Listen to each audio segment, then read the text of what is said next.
Karol? Ladies and gentlemen, Karol Neilsen.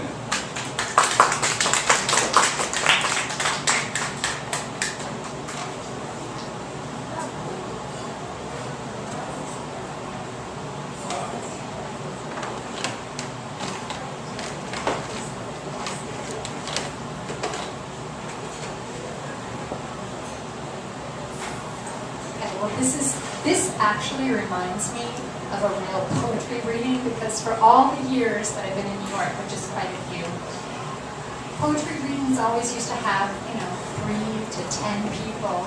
And lately I've been going to all these poetry events that are like standing room only, and I feel like somehow this just feels more real. So thank you everybody for coming. One of the most important guests was my nephew, so we worked around his schedule. And today, Oscar Sunday, was the only good day for him. So that's why we're here.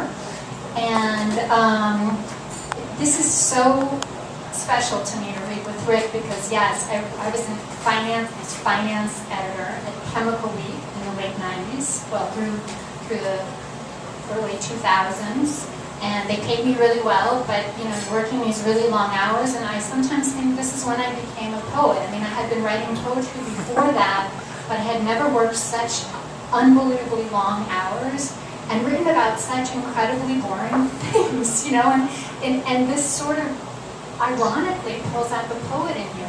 And also there's very little time to do longer work, so and we used to, our first office was on 57th Street, and we got to see this most beautiful view of Central Park. And so there were all these redeeming things, and then the whole office was filled with artists and poets, and I ran marathons with my editor. So even though it was Chemical Week, it actually was like a family. And Rick used to go across the street to Art Students League, painting. And then, lo and behold, we started having shows. He even painted me, and his, I think, dealer's sister bought it, or his dealer. And then he also was writing poetry. And so the fact that now both of us are actually coming out with books and achieving our dreams, not to be corny, but that's what's so beautiful about New York, that you might come here and have like a really boring, awful job that you do to pay the bills. But you might meet these wonderful people who end up, stay around long enough, you might make it. I mean, okay, I'm not,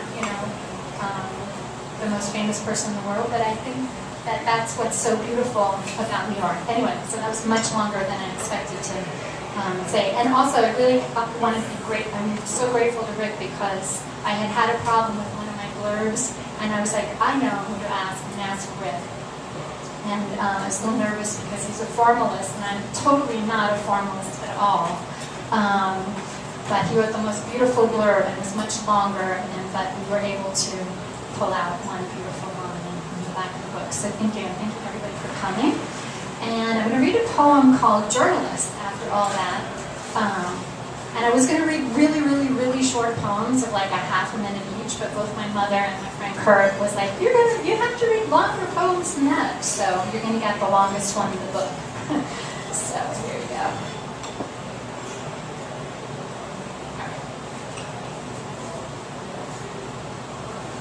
Journalist. And by the way, this is a true story. Journalist. They send me out on my own limb. Their name behind me, a burden and a cure. I drive north, first the cross Bronx, then the Bronx River, park and go. There's no time. A boy's been stabbed, a high school boy in a fight. I enter the red brick hospital and search. Who do I ask? What do I do? I ask the woman, big and round, dark as a chestnut. What about the Lopez boy? He's uncritical, she says. Only family can see him, I reach in my pocket, pull the number and scan. The waiting room, nearly empty, except for nurses, white-robed, open, flapping like wings. I move to the payphones in an alcove, private, and call the number. Senor Lopez, por favor? Sí, ¿quién es? I tell him I'm from the New York Times, that his son has been stabbed. that he's at the hospital, North Central Bronx, critical care. I've never done that, been first to tell a family. I stayed focused. I am a reporter. Isn't this what I want?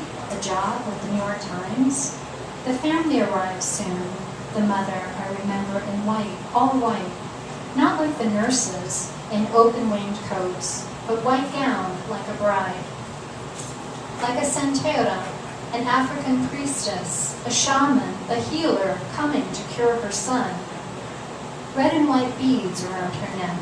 Chango, the god of fire, a warrior. I wait in a chair, bolted to the tile floor, one in a long row along a window wall. I see Raphael from the Daily News. He smiles and I think he has a crush on me. You're here for the boy, he doesn't say, stabbed, bleeding boy. He's a sensitive reporter. I like that. Yes, I call the family. They're visiting him. The mother appears in her white high priestess dress, red and white beads bobbing at her neck. Her husband, thin, petite, amber skin, so pale in her bittersweet chocolate glow. No es mi hijo, she says, not her son. She sweeps away like a storm cloud. The New York Times gave me the number, I think, I tell Raphael. The Times gave me the number. I see his gold wedding band, flesh puffing around its edge.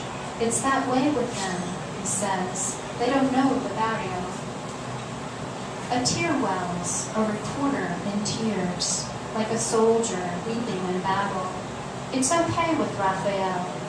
I speak Spanish, I say, so they send me here. I think I can get the story. My voice breaks, choked by my words.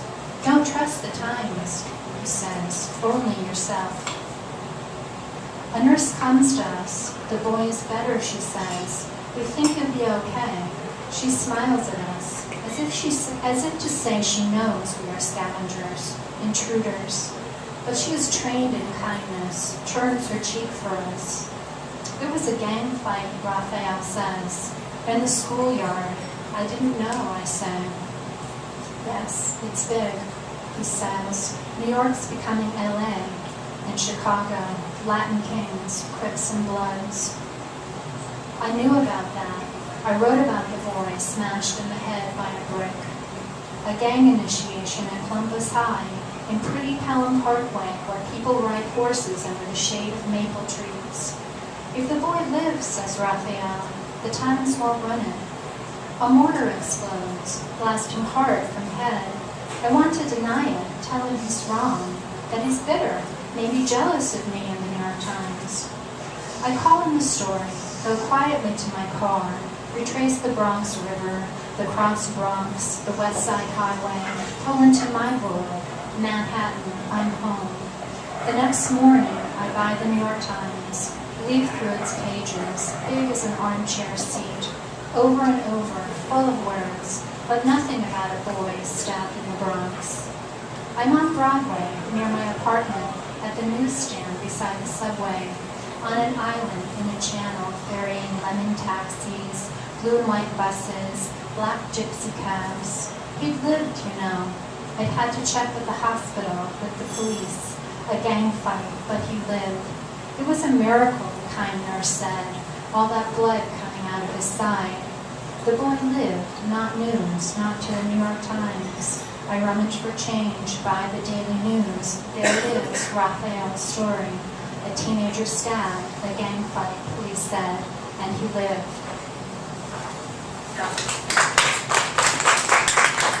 Okay, so now I hand it over to Rick, the rock star.